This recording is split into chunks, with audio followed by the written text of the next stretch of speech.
that's kind of the best advice that I could give somebody is being a good teammate. I mean, that is just so important, and it's something that, I wasn't a bad teammate like or anything, but I wasn't like an excellent teammate. That was Vernon Viper, Nanaimo Clipper, and Wisconsin Badger, Luke Buss. And you are listening to the Up My Hockey podcast with Jason Podollan. Just watch me now.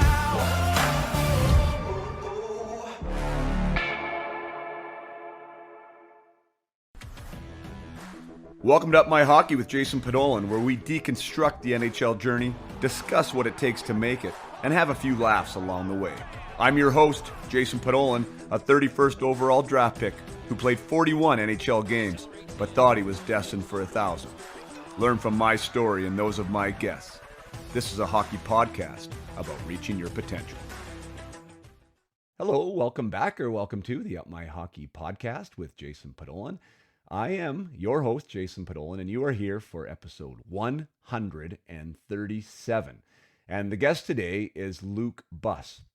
Now, Luke Buss happens to be, let's call, a deep track guest on the Up My Hockey podcast. Now, what does that mean? That just means that it's probably a name. Luke's probably not a name that you've heard of. You know, he's not a household name. He's not a prospect of an NHL team.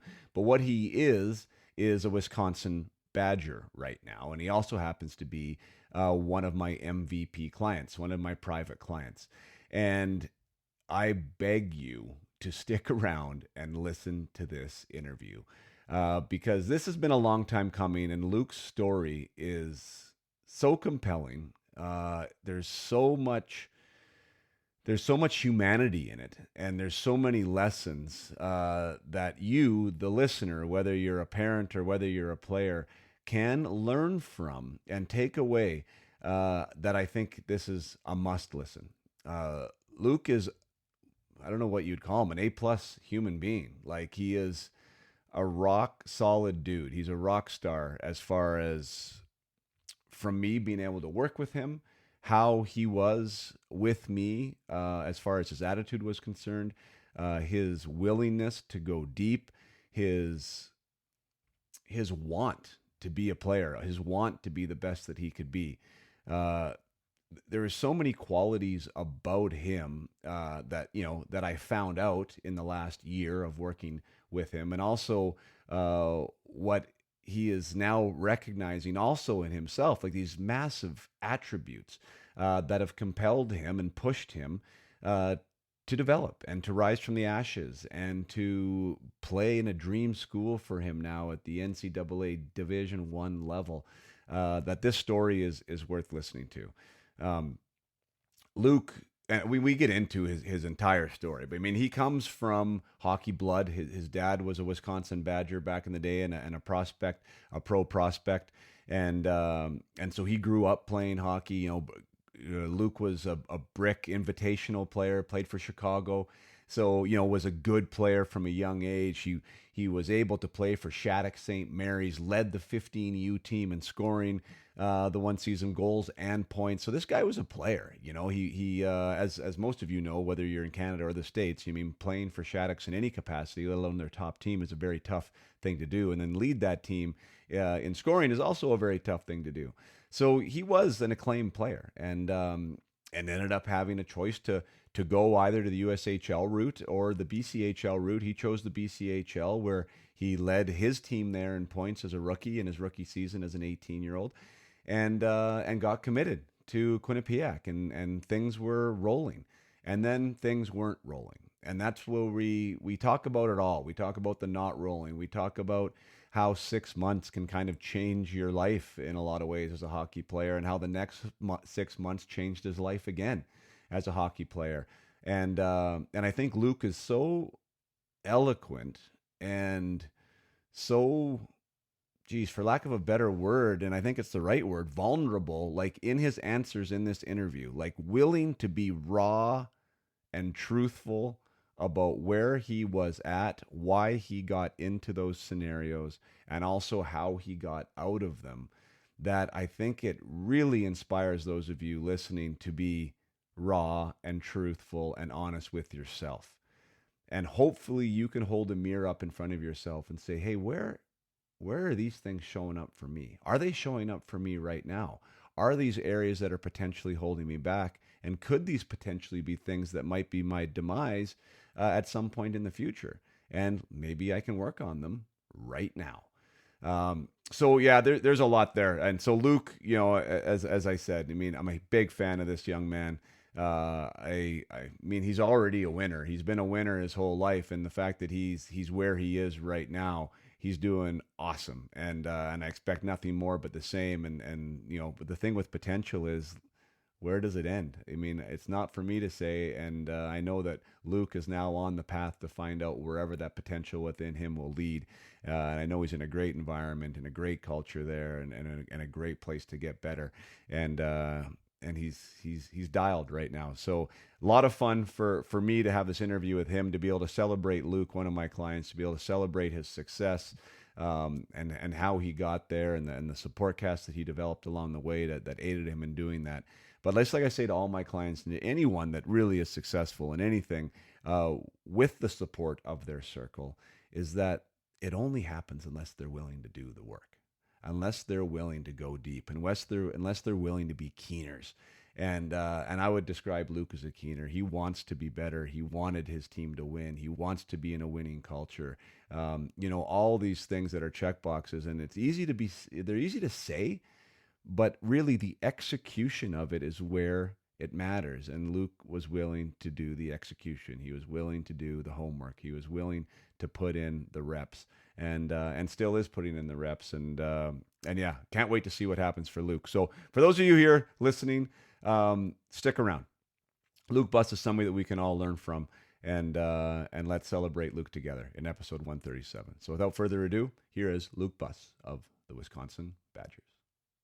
Well, here we are. This has been kind of a long time coming. I've been talking to you about having you on as a guest for a while, and you've been receptive from the beginning, but it just seems like we haven't been able to do it. But finally, welcome to the podcast, Mr. Luke Buss. Thank you. Super happy to be here. Yeah, we've talked about it for a while, and yeah, I'm super excited to be here and excited to share my story. So Yeah, I love it. I love it that you're so willing to do that. And that was kind of part of the thing when we talked a couple times. It was like, kind of before, like you were maybe like last season when you started to get rolling, and I'm like, maybe we should talk about it. And they're like, oh, maybe we should wait, and then hopefully like a commitment would come. And then we wanted to wait for that. And then it happened. And then it was like, there was no really good time. So anyways, I think this is like a great opportunity, as we discussed offline with, your new season, NCAA Division One season coming up with the Wisconsin Badgers, like super exciting. You're stepping into a new world there, and I thought it'd be a great time to talk about the journey, your journey, which is a really important thing here on the podcast, and letting everyone know that there's many different ways to get to where you want to get to, and I think yours is a great example of that. So yeah, man, like, one, super proud of you. Like, I know you know that, and I know I've said that to you before, but I think like saying that in a public forum is really cool too. Like, uh, watching your growth and watching your progress and watching your evolution and your willingness to do the work and your availability with all of it was like really, really awesome, man. And like, I couldn't be happier for all the good things that are going on for you.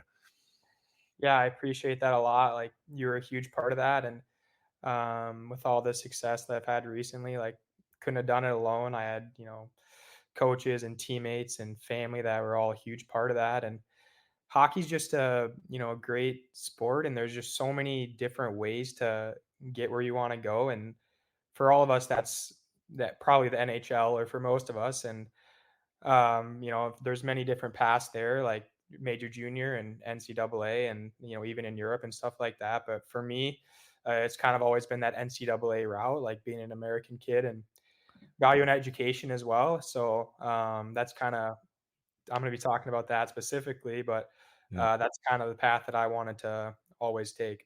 Yeah, man. And maybe we should start there. American kid, where'd you grow up? Yeah, I grew up, so it's kind of a long story. I was born in Florida, so I started there, and then when I was 2 or 3, I moved to Kansas City, Missouri. Played my youth hockey there.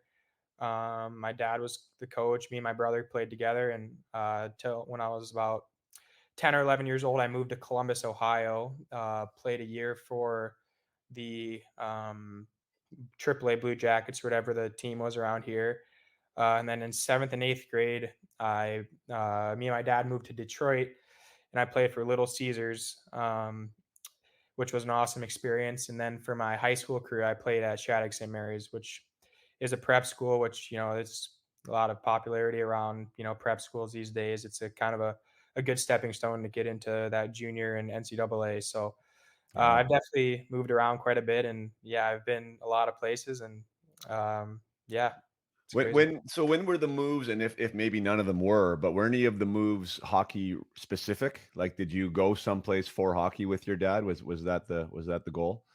Yeah, so the first couple moves when I moved to from Florida to Missouri and Missouri to Ohio, that was for like family job related stuff. And then well, my brother and my mom were still in Ohio. Me and my dad went to Detroit just for hockey related stuff because that was probably about 10 years ago already. And hockey in Ohio wasn't huge, like it wasn't great. And obviously in Michigan it's huge and it's awesome. And we just kind of want to do that. I mean, like hockey's been in my blood, and it's kind of been my dream to pursue that. And it was a really young age looking back to make that move just for hockey, but to get where I'm at now, like I wouldn't change it. So Yeah. um, yeah, that And you having was a supportive father there, obviously, and maybe we should talk about dad because dad was a hockey player himself, and like you said, it's in your blood. So maybe share a little bit of his story and why he might be so compelled to support your dreams like that. yeah. So my dad was a player too. He grew up in Wisconsin. He played for the Wisconsin Badgers as well, which makes this whole story just that much cooler. Like I actually have a picture of that's him up there playing for the Badgers right behind me, actually. But yeah, he was a player. He played high school hockey in Wisconsin, and eventually committed to the Badgers and played. He redshirted his first year and played 4 years there. Was a part of some really good teams. Been around some really good players, a lot of NHL players, and he made some lifelong friends there, lifelong memories there. And he's told me so many stories about the place, about how awesome it is, and all the nuances of it. And he basically just said you won't understand until you get there. Like it's just a special place, and you'll meet some special people. And the hockey there is really second to none, and it'll be some of the best years of your life. So he said to look forward to it, but it's going to go by so quick. So just embrace it all, enjoy it all. So Right.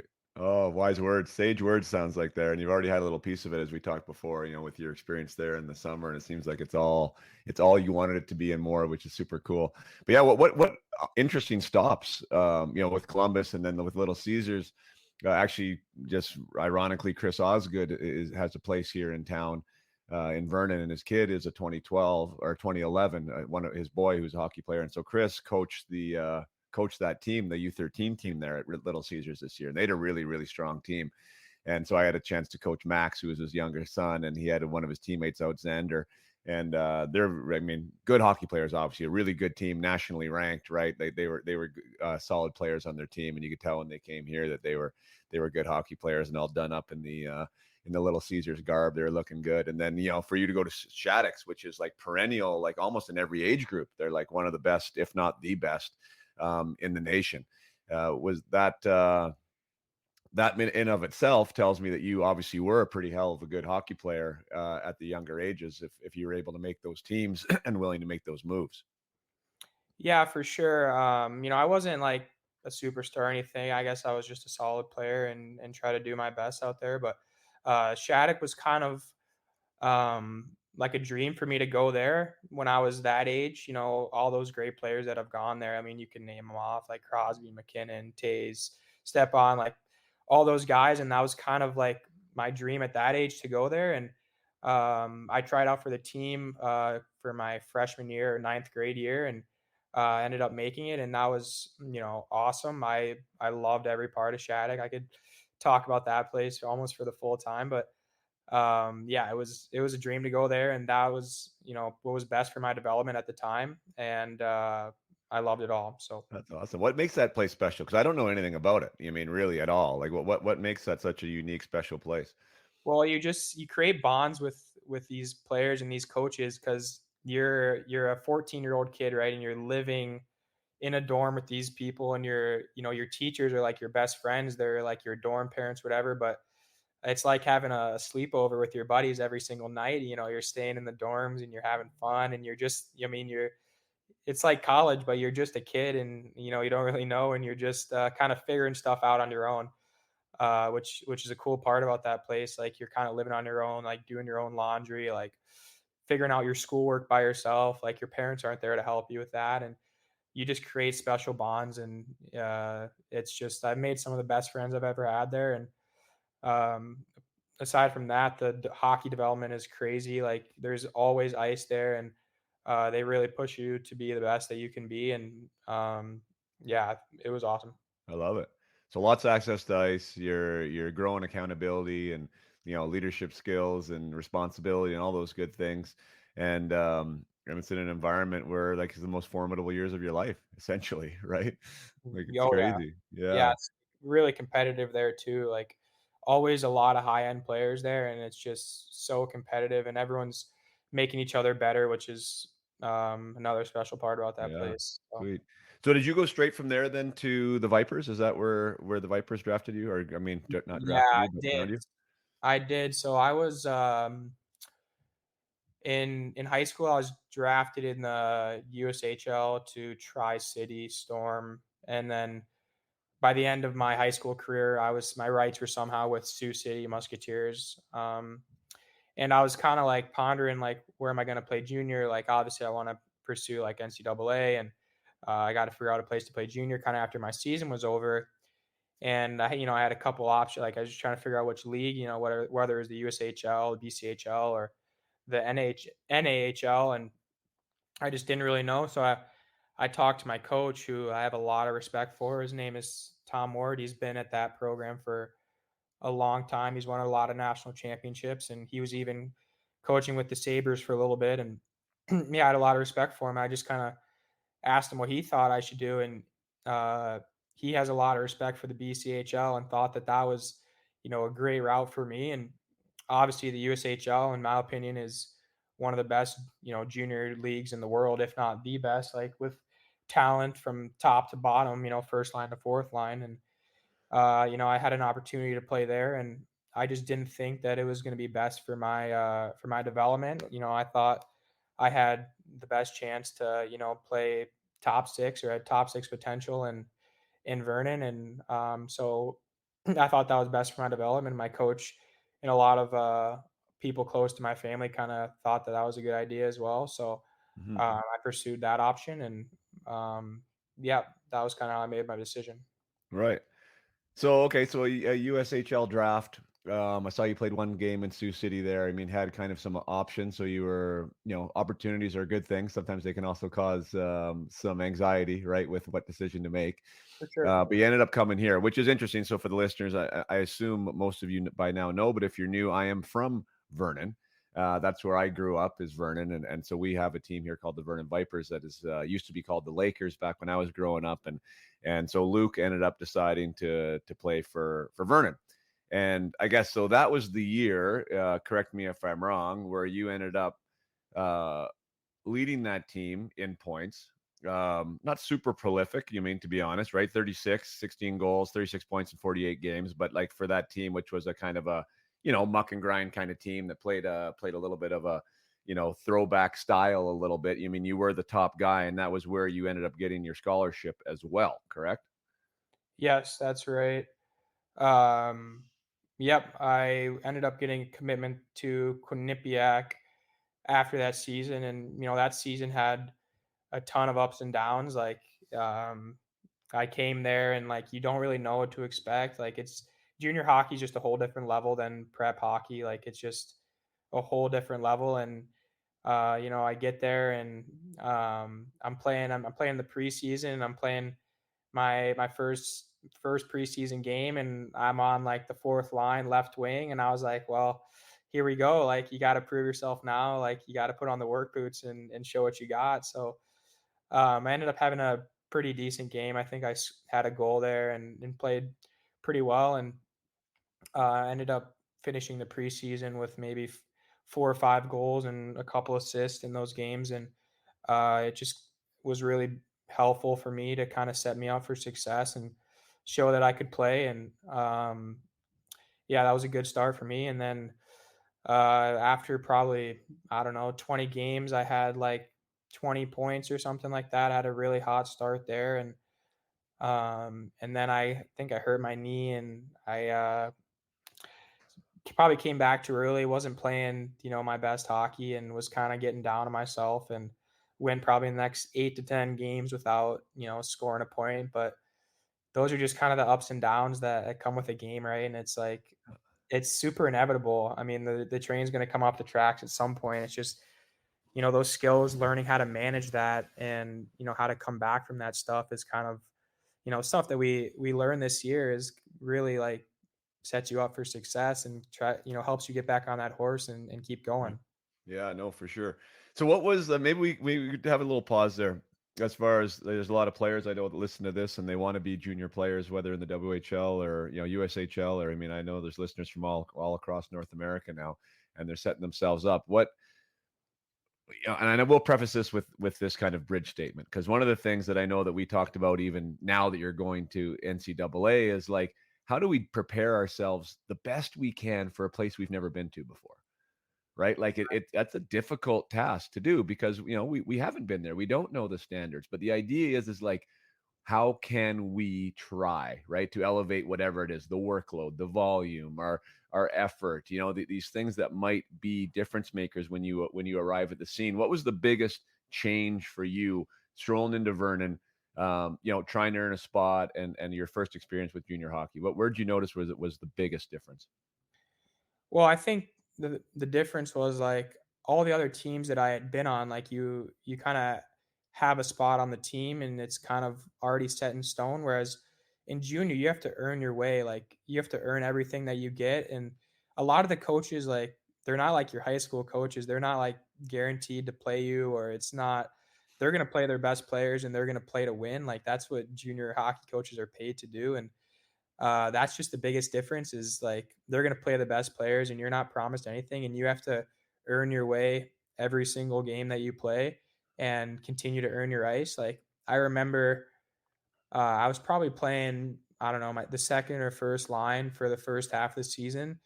And then, as soon as you start to play bad, I was playing on the fourth line, and that's just how it goes. Like you just have to continue to earn it every single night, and then you start playing better, and you'll get bumped right back up again. So it's Right. kind of just about overcoming those things and yeah, Uh, building yourself up for success. So yeah, that's a great takeaway. Because I mean, for those that are there, like that are maybe being recruited right now, because that's the thing, right? Not that anyone's lying, but like they tell you a lot of good things, right? Like oh, because they want you absolutely. to come, yeah, because they want you to come to the program, right? So they're, and I know everyone has a different way of doing it, and some organizations actually aren't very authentic with it, and they will promise the moon and they can't really deliver the moon. And some programs will say, "Hey, we love you, we do like you, we want you to be a part of this organization, but you're going to have to earn it," and they're straight up. And I'm not sure how Vernon did it, but just for the listeners out there, right? Like when you do arrive at the scene, like these promises that have been said, whether through a handshake or not, like you got to play, plain and simple, right?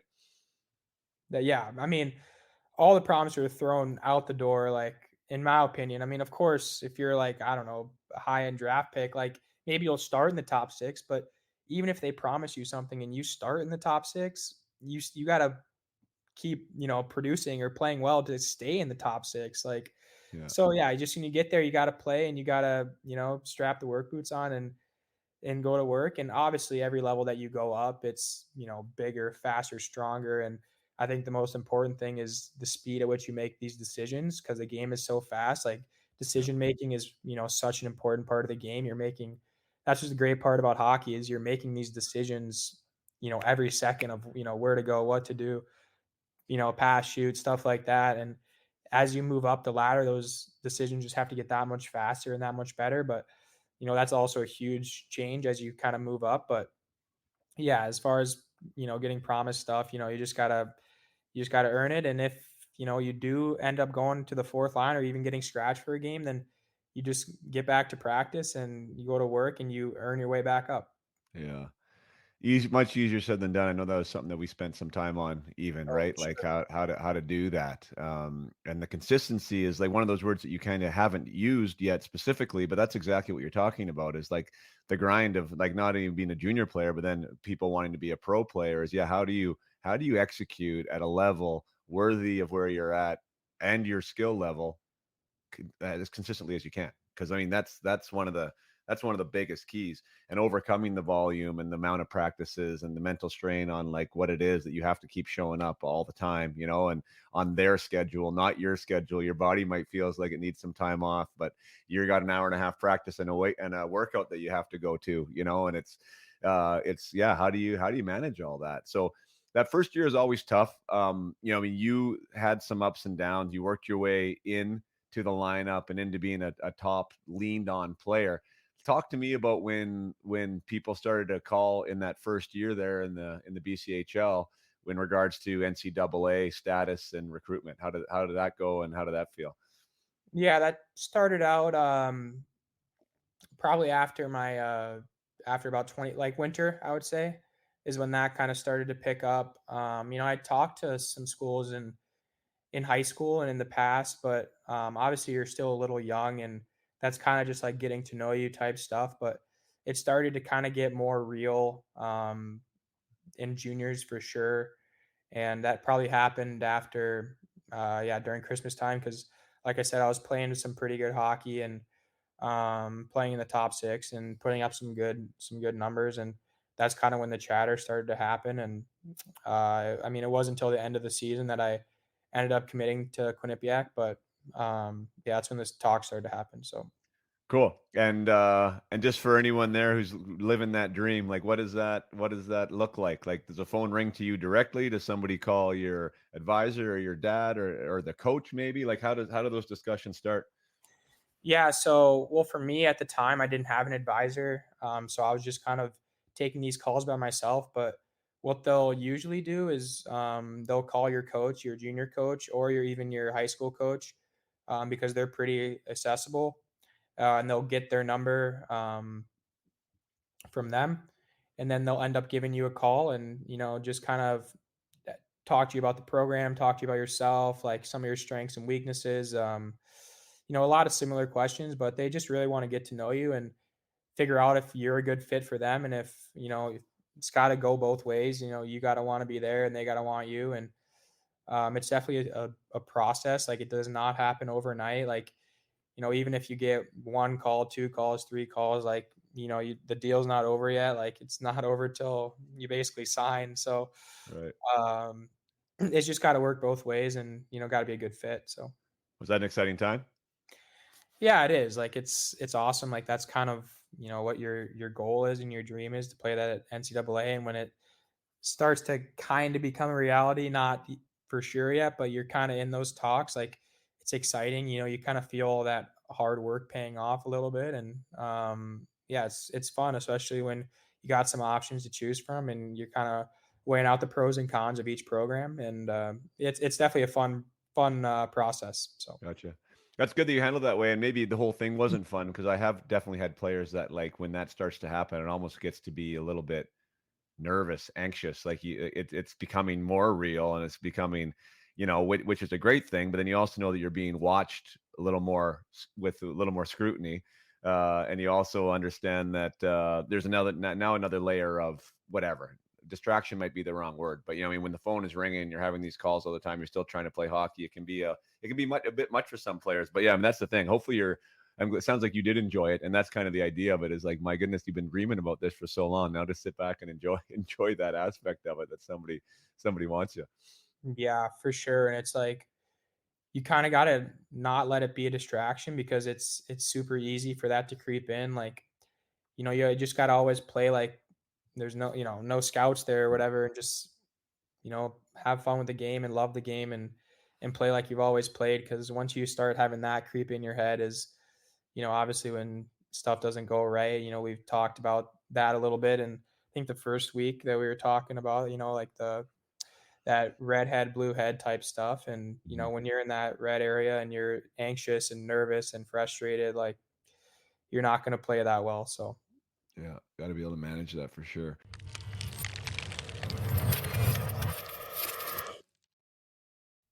Take a short break from the conversation with Luke Buss to remind you that since hockey season is just about to begin, and since you are listening to an episode that celebrates the success of somebody who has taken the Peak Potential program before and are starting to see the differences that it can make and can help propel your individual athlete to new highs, to get them out of their own way, with whether it be with anxiety or confidence or second guessing and overthinking. Who knows what it is? Or maybe you are a team manager. Maybe you're a team coach. Maybe you're an association president, and you want to give your team or your competitive teams the gift of mental fitness and a culture of high performance. Then Up My Hockey is the place for you. I have the program, I have the coaching, I have the success stories and the testimonials, and this is a can't miss, swing for the fences type of home run decision that'll make a massive decision on either the individual or the team. So check out upmyhockey.com if you want to know more about the Peak Potential program, the thing that we were talking about that Luke took during his BCHL season. It was the backbone of our discussions and things that we continue to talk about as we move forward throughout the season with Luke. This can be the program that your team takes or your athlete takes before the season starts, to start off on the right foot, to develop the habits and the standards and the commitment and the perspective shift required to play your best hockey and to operate with a growth mindset consistently. Then, like I said, Up My Hockey is where you want to be. Upmyhockey.com, UPMYHOCKEY is where you can find out more about the program. When the next guided mission launches, whether you want to take a mentored mission, which is a one-on-one program through, one-on-one mission through the program with me as your private guide, where we go deep on your individual stuff, or whether you want to take it as the team, like I said, and we get on team coaching calls and I'll guide your team through the program. There is an option for you that is the right fit. I look forward to the inquiries, and let's get back to the episode with Luke Buss.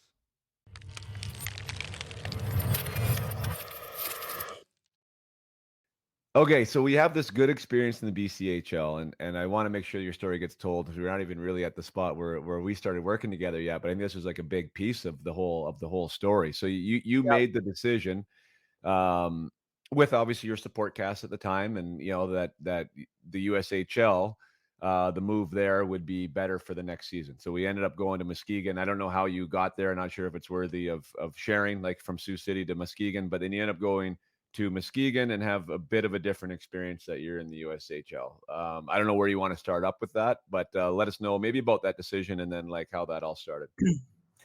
Yeah. So after my season in Vernon, it was a decent season, nothing special by any means, but a solid rookie season, if you will.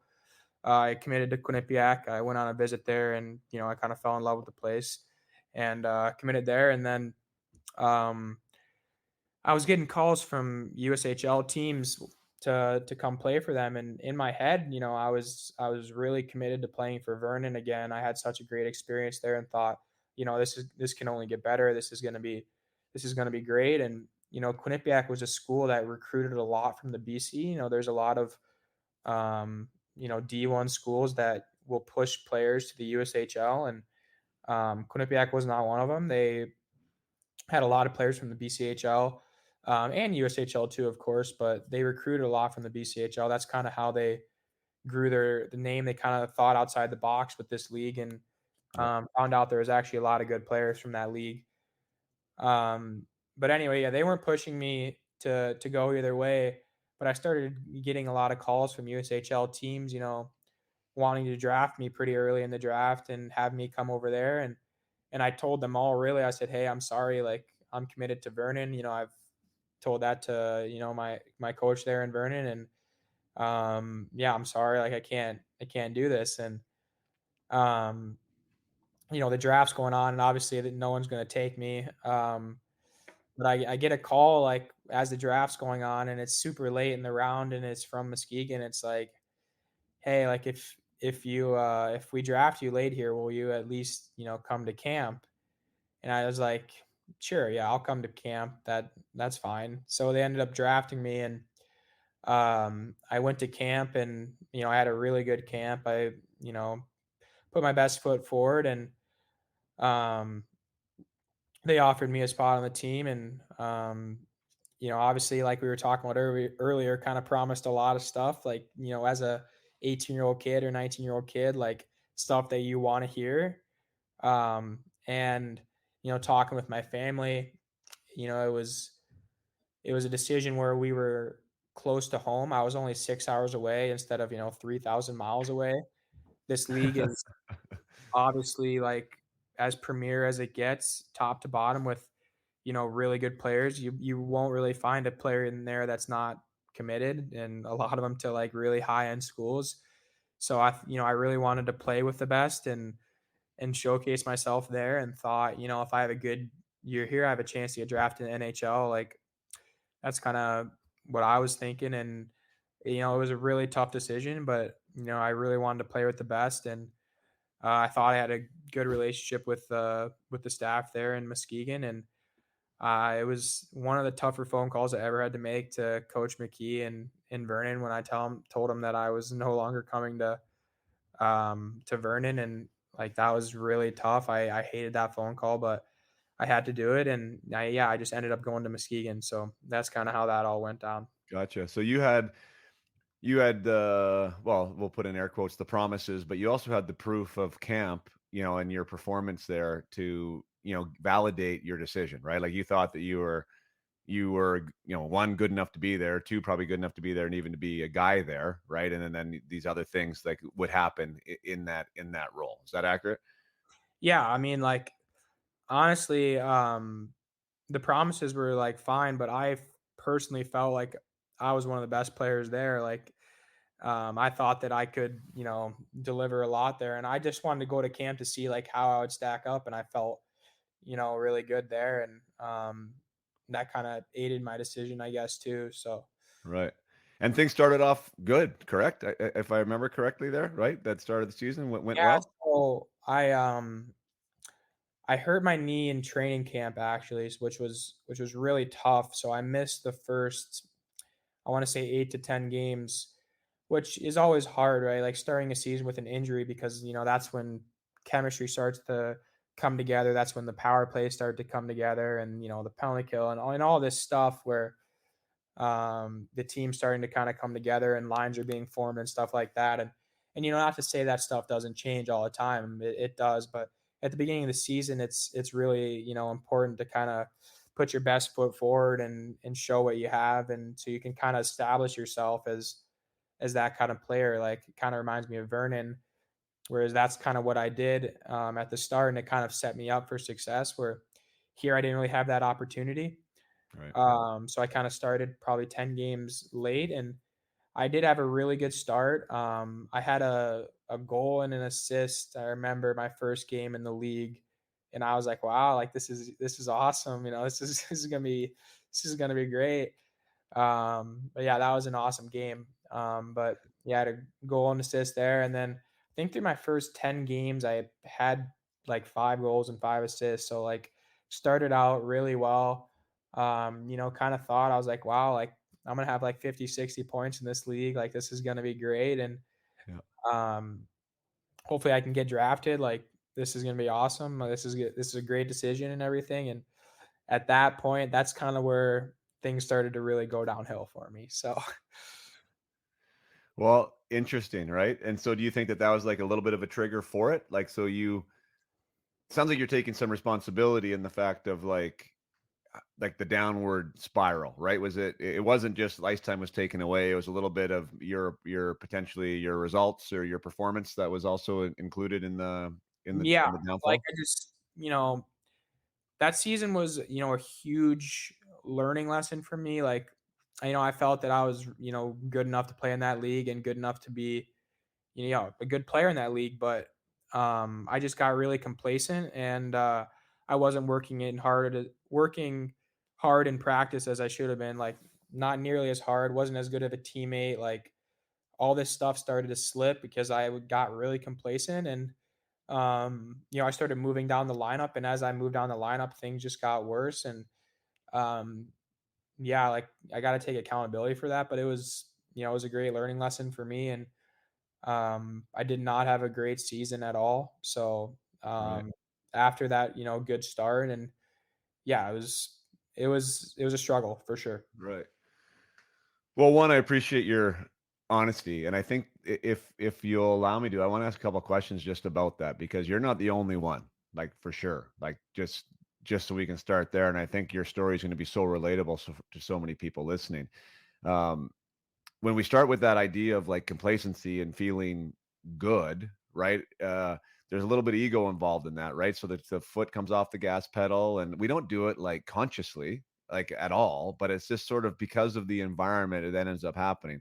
And then you said like you start moving down the lineup, what do those emotions turn into then? Like, just if you could think back to Luke Buss like 2 years ago, like was it finger pointing? Was there like some jealousy? Was there the ownership there that you needed to have, do you think? Or not? Can you put yourself back in those skates?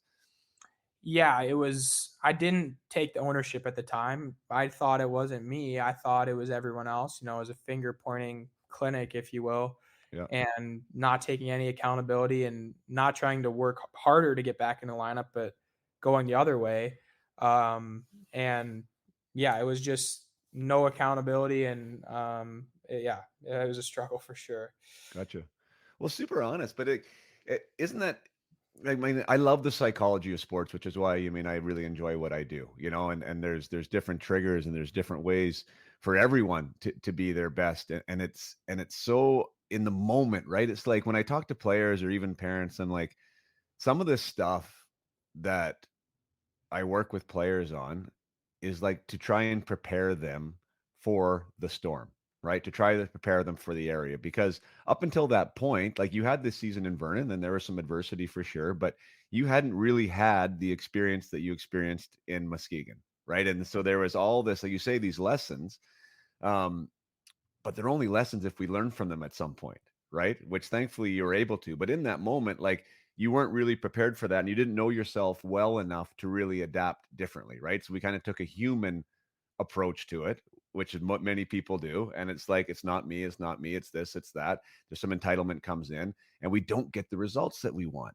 Now, for you, which I think is so powerful, and why I just love your story and your rise so much, is that talk about like not only did your game go down and you had all these ideas of what you were supposed to be and where you could have gone, but like what happened with the school and what happened with that whole journey and that phone call. Let's fit like how did that season end? Yeah, so I didn't end the season very well at all. It wasn't great. Our team wasn't very good. We didn't make the playoffs, and I guess I was just kind of going through the motions out there. Like it kind of even hurts me to say all this stuff, but like, it's what really happened. But at the end of the season, because I was supposed to go into school that next season, that was supposed to be my last year junior, and even after the first 10 games, like they were like, all right, like you're coming in, you're going to be a player for us, like all this, which all kind of aided into all that, that stuff that Right. happened. But Yeah. I was supposed to go in that year, and I was calling them about, like, so what's the deal here? And essentially they were like, hey, like you need another year junior, like you're just not ready. So we're gonna have to push you back another year. And that sucked a lot. So I, had to figure out a new place to play junior. Because I didn't want to go back to that Muskegon, not because it's a bad organization or whatever. Like it's a great organization, and I've got nothing bad to say about that place at all. But it wasn't a good fit for me, and it's kind of I had some bad, I had some good memories there as well. Like I made a lot of good friends, but had some bad aura around there that I just for me personally. So I just kind of had to figure out a new spot to play, and they ended up trading me to Waterloo, um, in that league, Waterloo Blackhawks, which is also in that league. And I was kind of deciding on, whether to play there or go somewhere else or go back to the BCHL. And I just kind of thought about it. And, I was like, wanted to kind of get my confidence back and, play in the top six and, kind of dominate, if you will. And I thought my best chance to do that was in the BCHL. And so I ended up well, Jason McKee ended up calling me again. It was like, hey, where you playing? And I was like, well, I'm thinking I'm going to play for you again. And that's kind of how that all worked out. And so I ended up going to him, and that's where I started out my final year junior. So. Right. So with Quinnipiac being involved and just from like the inside hockey aspect of it, your season's going on. After 10 games, they're telling you, yeah, we're ready to bring you in. Everything's looking great. This is also feeding your ego, right? You're feeling better about yourself. We talked about how that translated into like, work ethic and your practice and all that stuff. But as you started to move down the lineup and as your play went down, what was the communication like with Quinnipiac? Like, was there advice? Was there any like kind of writing on the wall, warnings kind of, or did they just leave you alone? Yeah, I mean, there was some warnings for sure. Like, I talked to them, and they said, they were still going to bring me in. Like, this was probably 30, 40 games in, but, you might not, be a top 9 player or whatever, be in the lineup. And then, they said you need to simplify your game, like, you know, basically be a grinder, if you will. Like, um, when, I kind of started the league as, a point producer type guy and kind of play that role. That's kind of the advice that I was given, was to just play harder, which was actually really good advice at the time, to be honest. Like, just simplify the game and, play tougher, play harder. Like, that's what you need to do. And so there was kind of warnings along the way, and it just kind of went downhill a lot for sure. So. Right. And then so when did you find out? Because you mentioned that you had to play another year junior. They told you that, hey, we're not going to bring you any other year junior. But when did they actually like get the phone call or tell you that, hey, we're whatever that word, like we're decommitting from you? Like when did that conversation happen? That happened after about my first 3 preseason games in Vernon.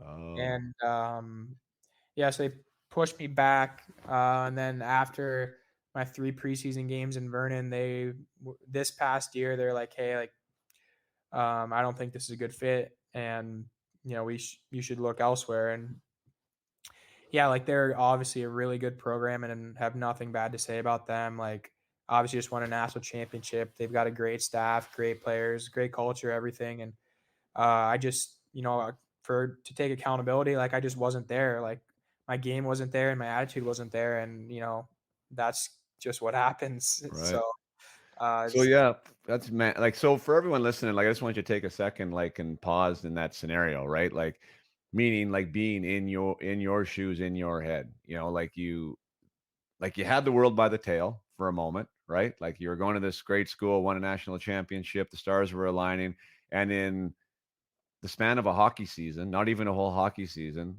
like we kind of lose sense of who we are. We kind of lose sense of the hockey player that we are. A school now decommits us, and now we're heading into our 20-year-old year without a scholarship, back to kind of where we started 2 seasons ago. Like that sounds like you could have been pretty lost in that environment.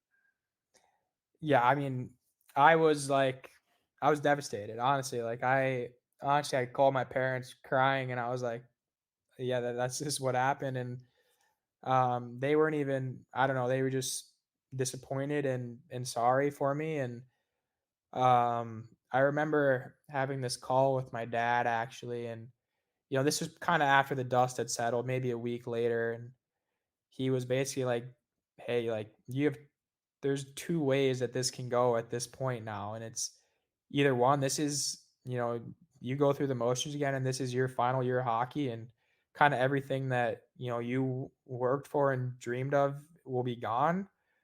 Or you can, go to work, and this can be like a Rocky Balboa movie, and you can put in everything extra, and you can get this done and make this happen. And he basically said, I believe in you, kid, like, you can do it. But it's not going to be easy, and you just got to go for it. So. That's awesome. I love that story. Um, Yeah, super cool. And then I don't know, like I'm trying to think of the word, but like just I guess how the universe works sometimes, like the universe comes together in such weird, strange ways. And you and I came together because of a gentleman by the name of Julian Facinelli, right? And that story in and of itself is super interesting, just for the listeners at home. So Julian was also a Vernon Viper, and so Julian took my course, my peak potential mindset course when we had never met each other before. So he was living on the East Coast. He was from Toronto. He was going to a prep school in the States. He decided to take my program. And at the end of the program, he had a lot of success with it. I was like, so where are you going to play this year? And Julian's like, oh, I'm going to this place called Vernon in the BCHL. And I'm like, are you serious? Like, I live in Vernon. That's so crazy. So Julian ended up becoming a private client of mine, and Julian is now going to start his NCAA D1 scenario in Princeton this year. So I'm super excited for Julian. But again, as the world works, like you and Julian ended up being on the same line, right at the start of the season, or at least like started to get pretty friendly with each other. And the season didn't maybe start the way you wanted it to either, right? Like, so we got there. You're back in a comfy zone, right? You're with a coach that, you know, is familiar with you, that you played with, you know, before and had been a guy for. And yeah, it just kind of wasn't the start you wanted. So maybe like bring us up to those first 3 games, how that maybe conversation with Julian started, and then, you know, how we met. Yeah. So yeah, I didn't have a good preseason. So I got there, and obviously the summer before coming into this year, you know, I knew I was playing another year at junior, and I hadn't known I was, you know, decommitted at that point, but I didn't work as hard as I should have. And I wasn't as prepared for this season as I should have been for my final year at junior, where I had everything to prove. I just thought, you know, I could, you know, dominate the league again, no problem. And it was going to be perfect. And I could, you know, be great going into Quinnipiac. And I was horribly wrong and mistaken, because that league is just getting better and better by the year. And as the AJ, and that league is going to be super premier. And last year it was really good. But anyway, I came into preseason, and I just struggled. Like, I was behind. I couldn't keep up with the pace, and I think I went 5 games without a point maybe in the preseason. And I just like I couldn't grasp it. I just like I mentally wasn't there. I was tired. I was out of condition. I was behind the play. My speed wasn't there. I just couldn't find it. And you know, I had many talks with my coach, and he's honest, and he was honestly like, "Hey, if I had known you like from 18-year old, I don't even know if you would have made the team." And you know, that was like a hard conversation to have. And I had many, many more like that uh, as the uh, as the season kind of continued. And uh, the the next 3 games, I still haven't registered a point like as a 20-year-old, and it was super tough. And yeah, I was struggling a lot. I'm continuing to having these conversations with my coach. Like, you really need to figure it out. Like, I don't know how much more time I can give you, and all this stuff. And I uh, I was just really down on myself. Like, it's just I was like, dang, why is this happening to me? Right? Like, all this, I Right. had everything figured out. I was on a great path to, like, I don't know, play pro hockey for sure. And now now I got decommitted. I'm in this league. I can barely make the team. Like what's going on? And I was really like, I was devastated for sure. And I'm sitting, and I was playing on the same line with Julian at the time, and I apologized to him because I wasn't doing very good. But I was pretty close with him, or what. I was one of my better buddies on the team, and I was sitting in the lounge with him. I was like, man, like, I don't know what's going on here. Like, I'm mentally not there. Like, I'm just out of it. And he's like, hey, I got someone you should talk to. And I was like, please send him my way.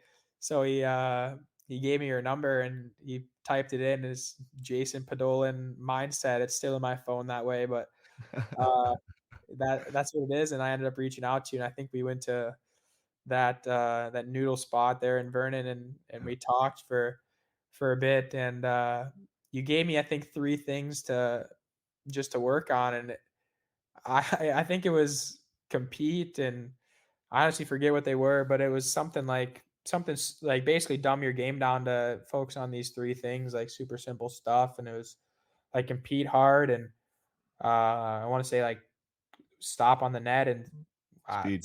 speed, if that's, yeah, Yeah. something like that. And I uh I played my next game, or I think, yeah, my 3rd game of the season. And uh, we watched it back on tape, and you were like, how do you think you did with those? And I was like, oh, all right. And you're like, no, not very good, good at all. And that was kind of a turning point for me there, because uh, kind of had some accountability, and that's when I kind of started to feel, not start feeling sorry for myself again. And after those 3 games, I still had no points after those 3 games, and my fourth game, I just, really focused on those 3 things. I just wanted to win every battle. Like I just wasn't not going to lose a battle, and I think I ended up having 2 assists that game, my first 2 points this season, and it kind of started to get better from there. But it was getting worse for a while until it got better. Yeah. So Well, and I want to just kind of unpack that box there of that moment. So, because for people to think about even what that means, like you write that in the phone, Jason Podollan mindset. Like you were at a point where you were at a low, right? So you were willing to seek something that you hadn't really thought of probably before, or even thought that really existed. Um, can you just walk through like that? Like, was there a trust? Was it just like kind of bottom of the barrel? Like, where were you at mentally with the idea of, hey, I'm going to show up for this. I'm going to make this phone call. yeah, I mean, I wasn't giving up on my like there was a lot of negative self-talk and all this stuff, but I wasn't ready to give up yet, I guess. And I really I was wanting to at that point after I got decommitted, I was like really wanting to better myself. And kind of after I had that conversation with my dad, I was like I need to make this happen. Like my parents have worked so hard for me like to do this, and I can't just give it up because I had, a bad 6 months of my life. Like I can't just throw that all away on just that. And um so I always thought like, and what my dad always said is like, your biggest problem, Luke, has always been like in between the ears. Like, your skills and everything, like you're so talented, but you have a problem with consistency and positivity and stuff like that. Like, you need to talk to someone for sure. And that's kind of when you fell into my lap, and I was just talking to Julian, not really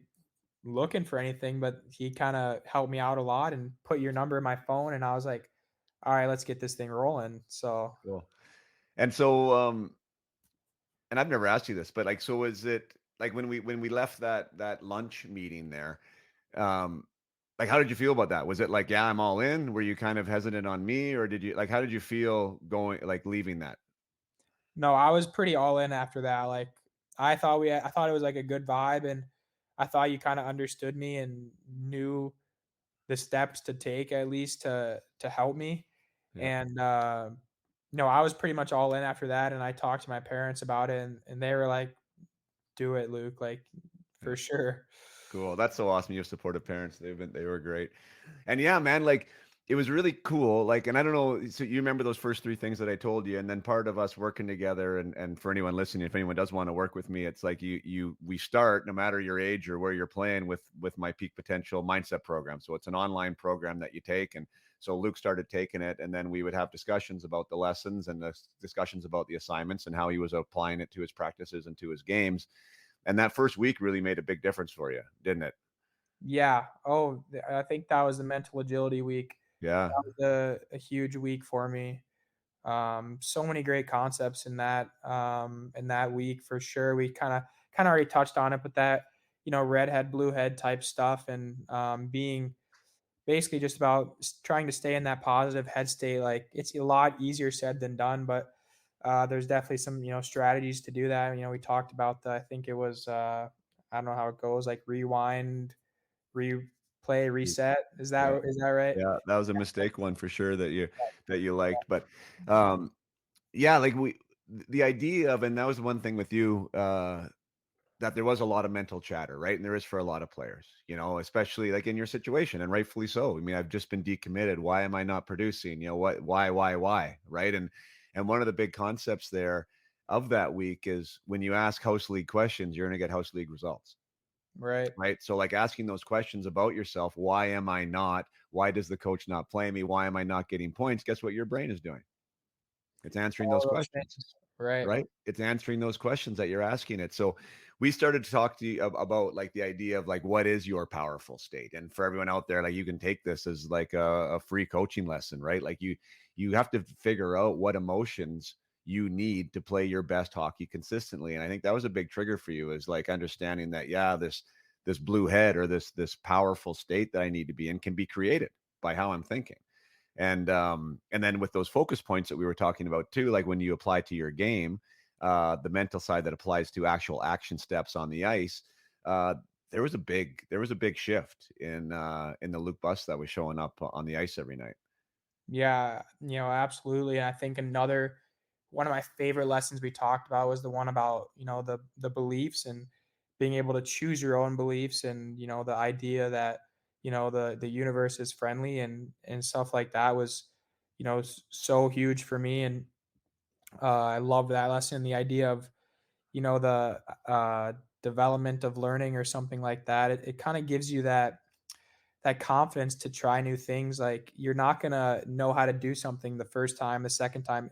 It takes that repetition, and you have to be willing to kind of maybe look like a fool out there on the ice in practice every now and then. But it's that development stages of learning things like Yeah. that will really, and that just gave me confidence to try new things and to work on my game. And those 20-minute monsters we talked about, like get on the ice early and after to focus on those things. To there's so many aspects of the game that you can grow on. And that was huge for me as well. So Yeah. there's No, I just love it. We're trying to build confidence. Yeah, and like there's lots of different ways to build confidence. That's what I talk with people about all the time, right? It's not just the results on the ice. That's the ones that we focus on all the time, right? Because that's the easiest one. That's the tangible thing. It's right in front of us. How many points did I get? How successful was I on the ice? Now, the issue is like one, if it's going too well, complacency can happen, right? If that's, I mean, you've experienced that before, right? Oh, I'm really good. And then because I'm really good, I just get to enjoy all these benefits of all this performance outcomes that I'm having. And we take our foot maybe off the process pedal, right? Which is the idea of getting better. There's also the idea of like, when things don't go well with that performance based mentality is like we can feel really shitty about ourselves really quick, right? And it can just be this downward spiral. So yeah, we were definitely trying to build ways for you to feel good about yourself. One, doing extra work. Two, thinking things that are filling your cup instead of taking them away. And I think another one, if I remember correctly, was, and I love this one because you were super honest with it. And again, you're not alone with it, but the idea of like celebrating success in others, I think was a big shift for you as well that we talked about. Yeah, that's kind of the best advice that I could give somebody is being a good teammate. I mean, that is just so so important. And it's something that I wasn't a bad teammate like or anything, but I wasn't like an excellent teammate. And that's kind of where it took off. And I remember there was a point after in my season, and it was at the showcase this past season, and I had just gotten traded to Nanaimo. And it was the second game of the showcase, and our team won probably 8-3. And I didn't play much. I didn't, I was in this new environment, and the coach didn't really know me, and I didn't play much, and I didn't play great. And I was probably one of the only kid in that locker room that didn't like talk to a NCAA school after that. And my dad was there, and he came out of the and I came out, and I wasn't like sad, but I wasn't like exhilarated that our team won or that all my teammates had, some great goals out there. And he basically talked to me. He's like, Luke, this has got to change. Like you got to start, celebrating other success and being a good teammate. And that's something that me and you talked about quite a bit. And how Julian was so good at it. And from that moment forward, I think the next game that I played, I didn't even care. Like I didn't care how I played. I was just trying to be the best teammate on the bench that I could. And like it always goes hand in hand. And I ended up having one of my best games this season. Like I started to really find my game. I think I had a couple points that game, but I just was like really focused on being as happy as I could, and just being a great teammate out there. So that's just some of the best advice that I can give, because the more you give, the more you get, and it always comes back to you. So Yeah. And I love it when it comes from that place of of authenticity, right? Like that we right. do see the value in this for one, and this is the biggest thing when I talk to players, and you were a part of this, is like you're doing it because you want that other person, player, whoever, to feel good, right? Like that's the number one reason of why we're doing it. There is definite like residual benefits. Like you're taking the focus off yourself, right? From a mental standpoint. Like that is a big thing because for a lot of guys that are overthinkers, anyone who is overthinkers out there and gets lost in their own head, well, then take your thoughts outside of your own head, right? And focus that energy on somebody that needs it, which is a line mate, which is a teammate, which is somebody who scored a great goal, maybe somebody who's not having a great game, right? That allows us to give our energy outward, and take it out of our own head. So, like, now you're doing these things, you're focusing on the success of others, wanting to celebrate it. It gives you a different energy, a different aura, and the universe seems to reward that, you know what I mean, in and of itself. I know that there's a mechanism behind that that actually is like, there's a systematic mechanism of why it works, but there's also just a feel good aspect of why it works too. And I was super proud of you for that, because that's not an easy bridge to connect, honestly, like, and to do it authentically, because you are in an environment where somebody's getting more ice time than you. You are in an environment where you want the minutes of somebody else. You want the opportunity to score with the net empty, right? And you want to be the guy that's going on the ice. And there's every human character trait in the world that tells you, oh, I don't want that guy to do well, so I can be out there, right? But the real fact of it is that his success or her success has nothing to do with your success, Right. right? You know what I I- mean? It's not like because he plays well, you can't play great. yeah, and the other thing about that was too, like, as that started to happen, like I started to like build these bonds with these guys off the ice too. Like when they, guys like that, and I just had some really awesome friends in Nanaimo that I made too, because I was just try to be the best teammate that I could out there. So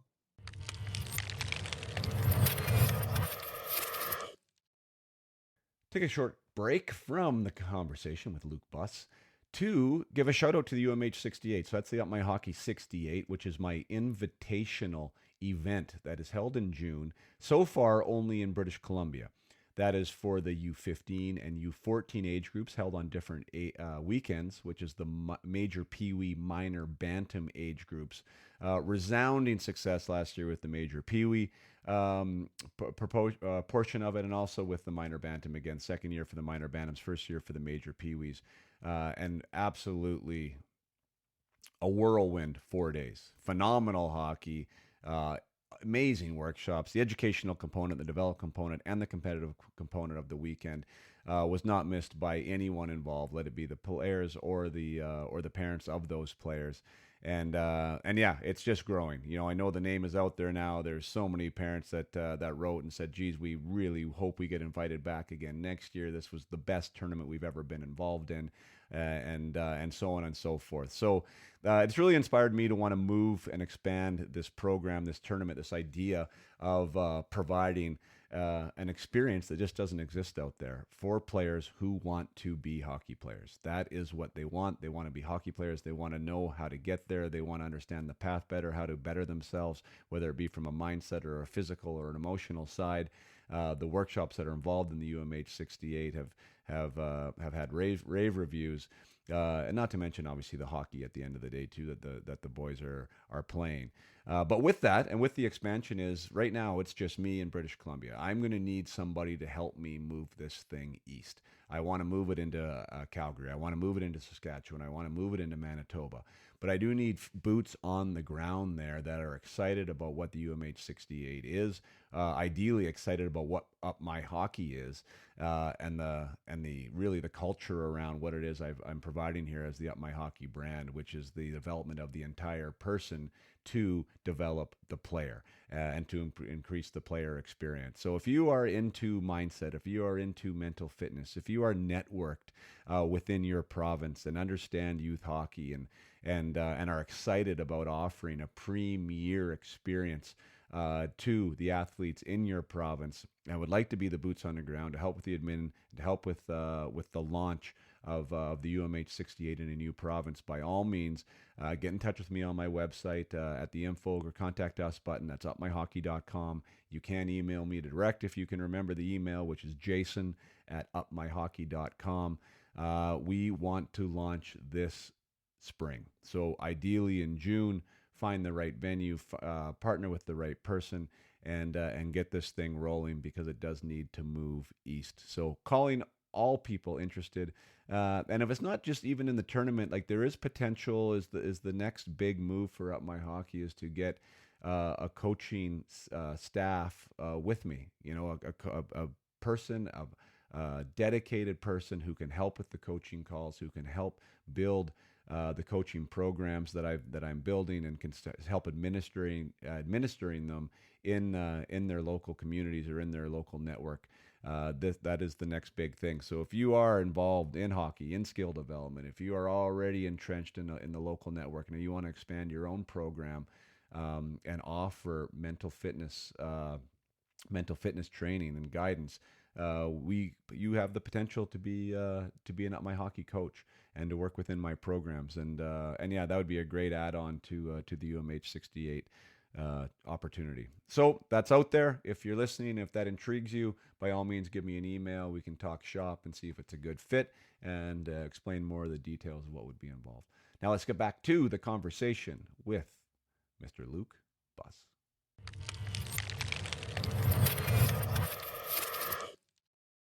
We didn't even talk about you. You brought up the trade, but so yeah. So we start working together. You're there. Geez, I'm not even sure how many games. Maybe 8 to 10, I think. And you ended up getting like a point a game in Vernon after the 0-3 start, right? So you had the no points in preseason.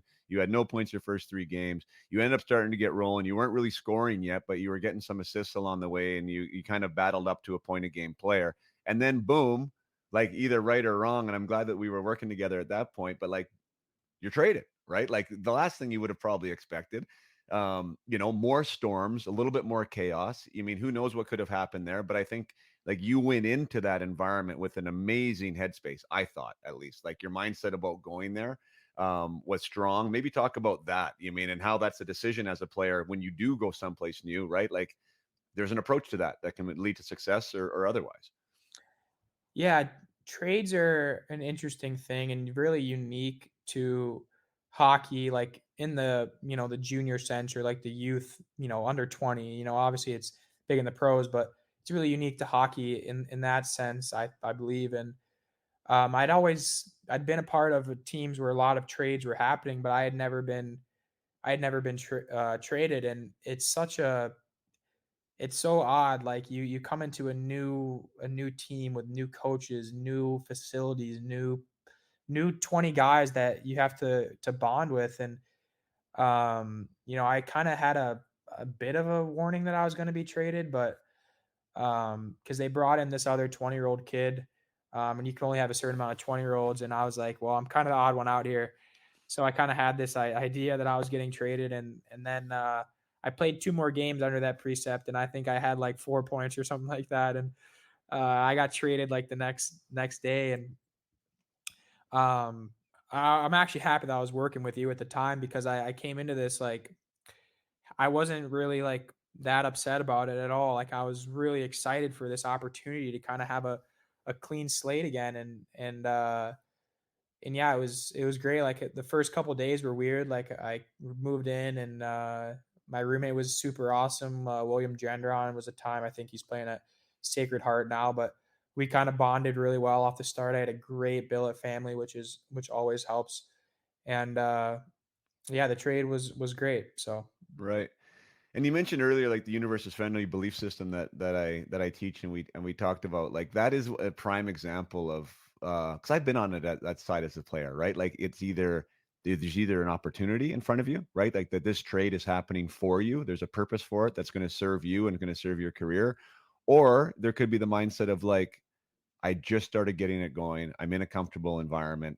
Why is this happening to me now? Why am I going to Vancouver Island? Why am I going to this place called Nanaimo? I mean, why is this happening to me again? You know what I mean? Like, why is this? But the choice was yours to make. You were in an enthusiastic, positive, opportunistic headspace, right? Excited to go in there and excited to make new bonds, make new relationships, and have a great season. And lo and behold, you went in there, you made new relationships, you saw the opportunities, and you had a great season, right? yeah, Like it's not rocket science when we actually break it down that way, right? But like you have to be able to play the part, and I think you played the part like astoundingly well. And one of the things that I know that we were speaking about at the time was not only the teammate aspect, but was also like, how do we build those relationships with the coach in an authentic, honest way, right? Maybe we can talk about that a little bit, and the importance of finding some trust in that coach early, and some belief in him, from him and you.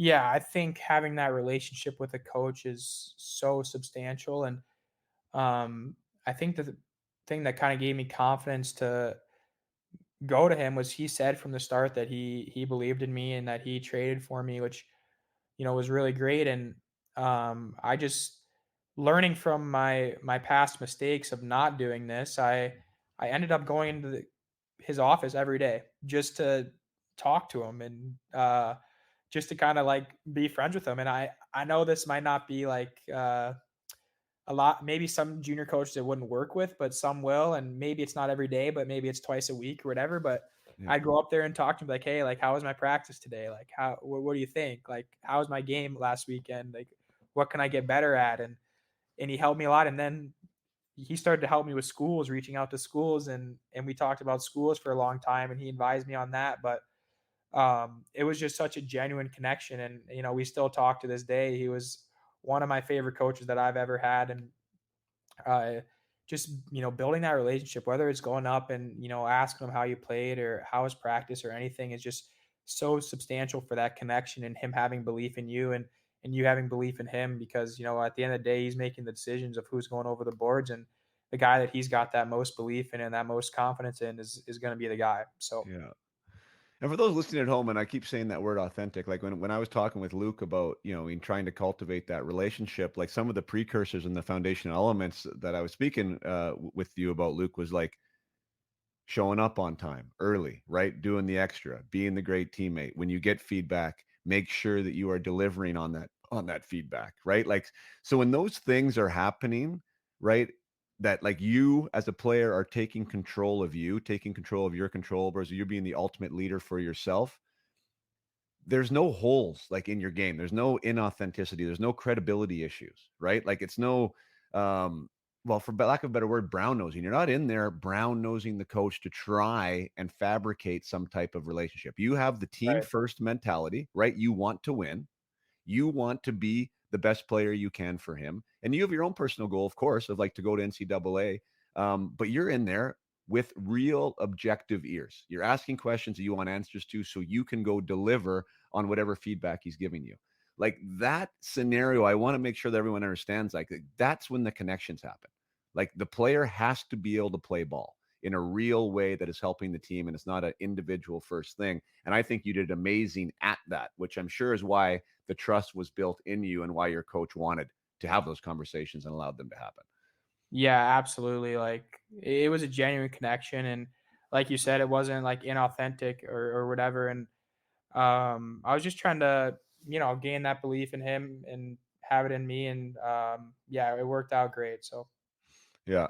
And like let's talk about the season. Like things started to roll like really well for you, like from a slow start. Even from a goal standpoint. I know you love to contribute. Who doesn't love to contribute, right? But I think you've always kind of identified yourself as a goal scorer, and then the goals started to come, and they came in bunches, and you ended up with 27, which was I think third or maybe fifth in the league. I think it was fifth in the league in points, which was or not sorry, fifth in the league in goals.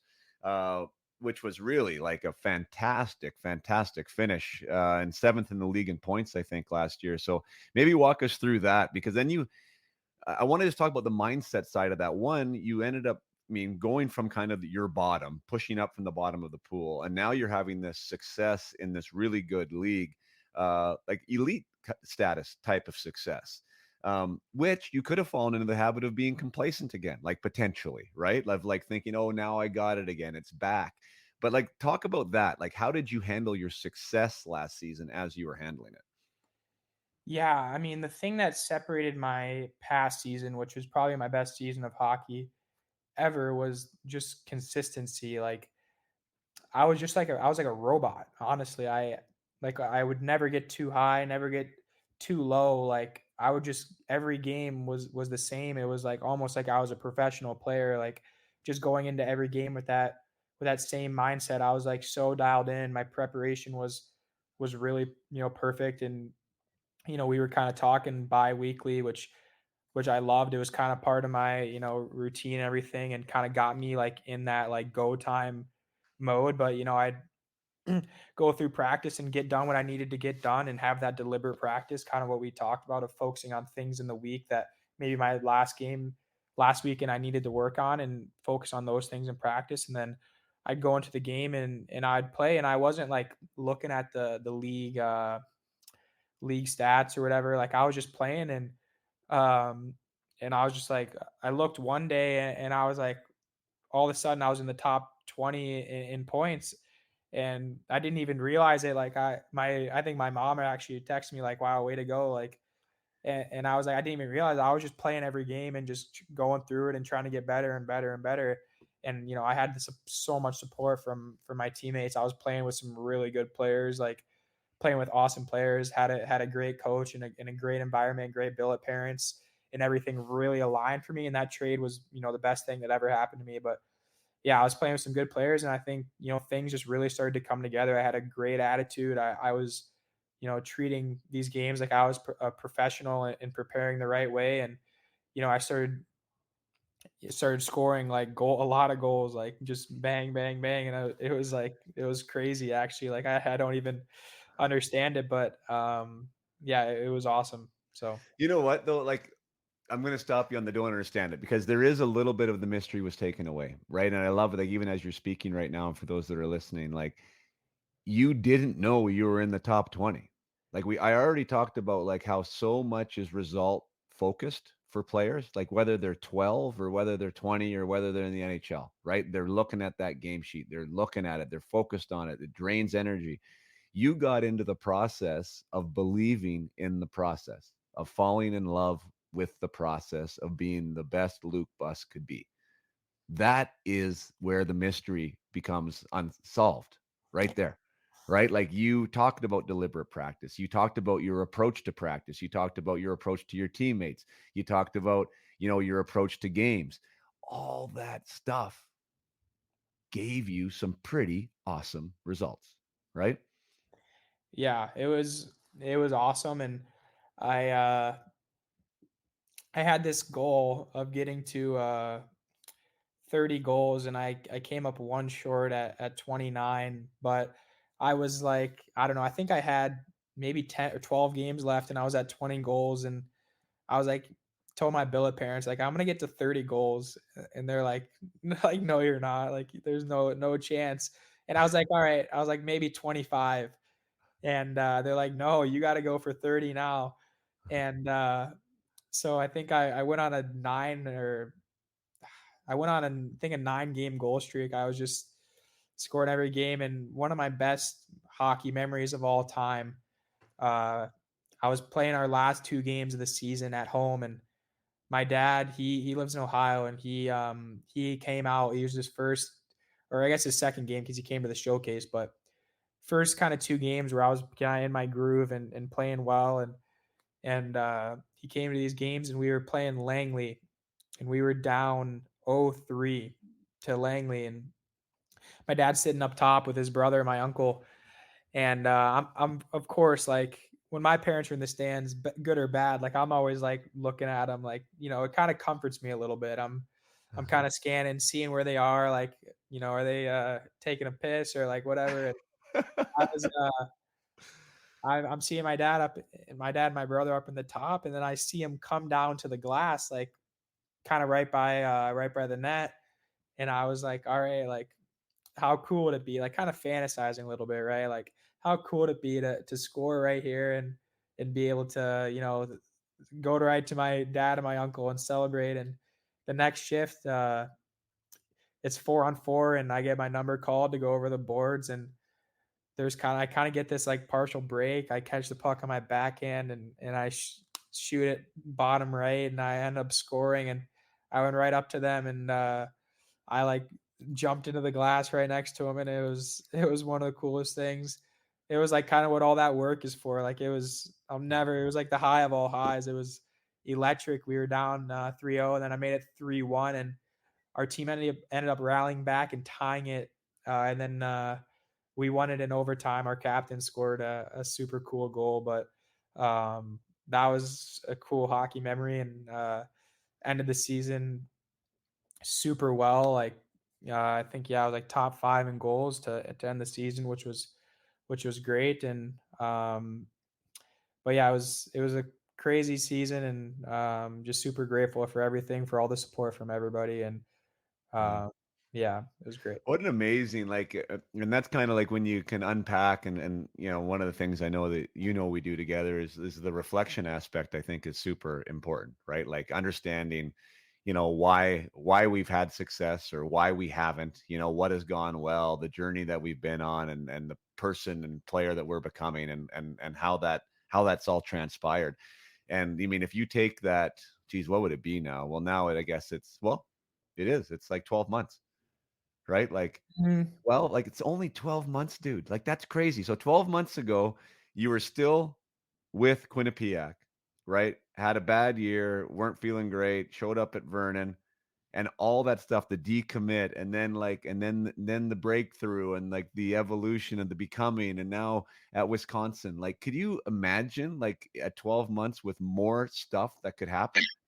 No, absolutely not. And like my journey is very unique, but at the same time, like there's so many stories like it, and it's crazy to see like what you can overcome and stuff like that. And I went from highest to highs down to the lowest of lows, and just somehow found a way with the support of so many people. And I just couldn't be more grateful to be a Wisconsin Badger. It's the best feeling in the world, and I know the work is just starting now, and I've got a kind of a good base, and I know we're going to continue to work together and everything. But Yeah. yeah, I just couldn't be more stoked for this season and put on those colors and get rolling. So So fun. I think that's great. And I love that well, there's a few things that I think are great about your story. Well, one, I mean, we can't do it alone. You keep saying like the people out there. I mean, the coach that supported you, the team, your teammates that wanted your success, right? Like your mom and dad that were there for you. That like the fact that I was in your life. You know what I mean? And then I was part of that team, and like we can't do it alone. That was one thing for me as a player that I don't know if like I chose it, but like I kind of seemed to isolate myself. And I really wish if I was to go back, that'd be something that I would have done differently. Include more people, right? Include more people. You don't have to figure it out on your own. In fact, it's like folly to try and figure it out on your own. Like, I mean, it's really hard when you're in the fight to know, what it is that you need. You need to find somebody that, can mentor, can advise, that you can trust. And that can be a lot more than one person too. So, that is a big lesson, I think, that I hear from you. And the other one is though, for you, buddy, that like you were willing to do the stuff, right? You were willing to be honest, you were willing to be raw, you were willing to be open, and even to share your story now, I think is so super impressive, because there is a path forward. Like there's always a path forward, and there was a lot of grit in you, man, my man. Like a lot of grit. Good stuff doesn't happen without it, and now you have that power to look back on those moments, right? Like that moment of the decommit, of the no points in 7 games, and to know that what you freaking not only did you get through it, but you came out stronger and better. Like there's some confidence in that I don't want you to ever forget, because there's going to be more bumps, as you know. And for everyone out there, there's going to be more bumps. But it's like you continue to build that belief in yourself and that resolve, that you have what it takes, the resilience to make sure you move forward. And I think you've proven that in spades, partner. And I couldn't be prouder of the path you're on. yeah, thank you. And I hope my stories, if anyone listened to the whole thing, is an inspiration to people out there. Like I just went from a kid that was a 20-year-old in the league on uncommitted and couldn't tie his skates to figuring it out and overcoming so much stuff, and going to a dream school for me, the no place that I'd rather be in the country, and continuing to play the sport that I love and doing it at a high level. So Yeah, that's awesome. Yeah, you made it come through, and it was all on the line too. It was your last kick at the cat there to kind of get through. So fantastic. I love the headspace you're in right now. As we know, we had a little mini coaching call the other day. I think you're ready to go there with Wisconsin, a new chapter, right? A whole new everything. And I'm so excited for you. It's going to be awesome once you get there. And yeah, I mean, I think we've covered it. I really appreciate everything that you shared today. You did say like the one lesson. You've given one lesson. Is there one other thing that you would say to anyone out there as far as a piece of advice from Luke Buss on how to make your dreams come true? I know I'm putting you on the spot. yeah, well, I think we kind of talked about it a little bit, but finding a support group is super huge. And you're gonna have to be the one that's gonna have to reach out. Like a lot of times, there's a great coach for you that's not gonna necessarily come to you. Like I'm sure that some advertiser or whatever, but like I came to you and like you probably weren't going to go on the Vipers and say like, hey, anyone want to work with so find that support group. Like you can't do it alone, and find those people that are gonna believe in you and surround yourself with good people. Like be that surround your kids on your team who are the hardest workers and want to go against them in practice and want to battle against them and eat dinner with them and find out what they're like and surround yourself with the people that you want to be like would be another piece of great advice. Like don't be with those guys that are just saying, "Oh, I don't like hockey. Like I don't Right. like I can't wait till practice is over." No. Be with those kids that love the game and want to better themselves, because if you surround yourself with those guys, I guarantee you that you're going to get better. So, Yeah. That's awesome. I love that. Great advice.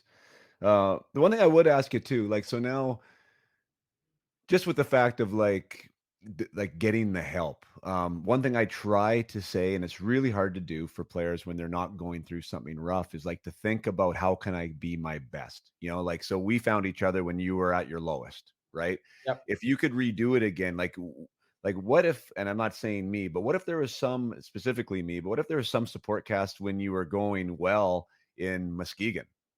And you had somebody there working with you. You know what I mean? Like, do you think that it has to get to a low, or is this something that you would have started potentially earlier had you known about it? I don't know. I think that all the lessons that I learned were like essential for my success. Like it's just such a hard to say because um you have to live it, and you don't learn it until you actually live it, and I lived it, and I went through some really brutal times, some hard times, and that's what made me who I am today. But at the same time, like if you can get ahead of the game, I think that'd be great too. Yeah, what a great response. I think that's amazing that you said that, because like that perspective is like I would have just like essentially that would have robbed you of the opportunity to find out about yourself. You know what I mean? Like in a way. So like there is that aspect that once you've come out of the ashes, like you appreciate the ashes that you were in. But you're probably now in the mindset too of like, well, if I don't have to get there again, I would prefer not to. Right. Right. Like I would definitely try and stay out of that if at all possible. So yeah, definitely great two perspectives on that. So Luke, I wish you nothing but the best. I look forward to working with you this year. I really appreciate sharing your story, and we will cut up there. I know you did a lot of good for a lot of players out there who are trying to follow in your footsteps. Thanks, Jason, and thanks for having me. It's been a pleasure. Cheers.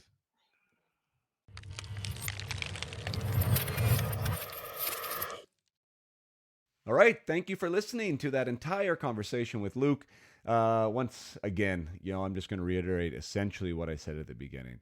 That conversation with Luke really warmed my heart. I was proud of him from start to finish. He handled himself like an absolute rock star.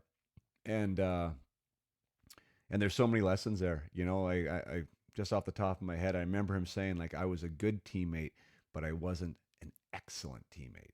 And now his focus on being an excellent teammate.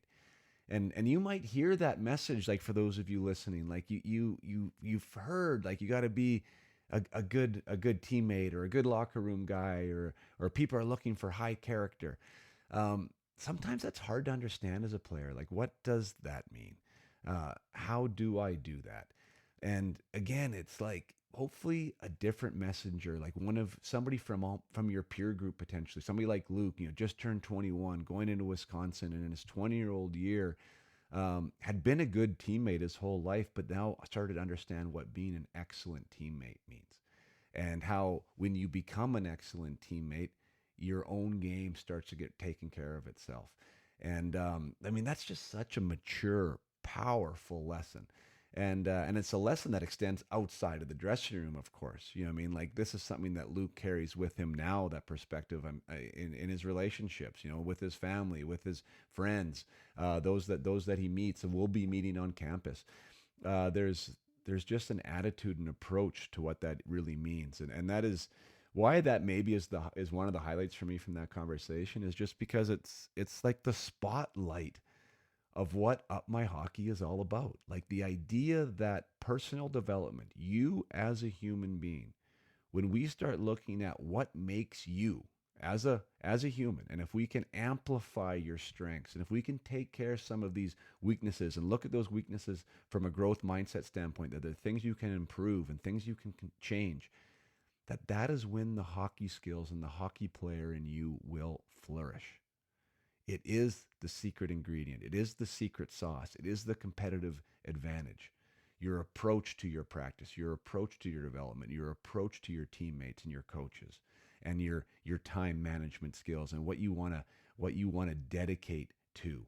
Like, this matters a lot more than anyone gives it credit for until you are in it. And once you are in it and you're in that process and you're in that way of thinking, the sky is literally the limit, because there is now nothing holding you back. You are looking at your sport and your development holistically.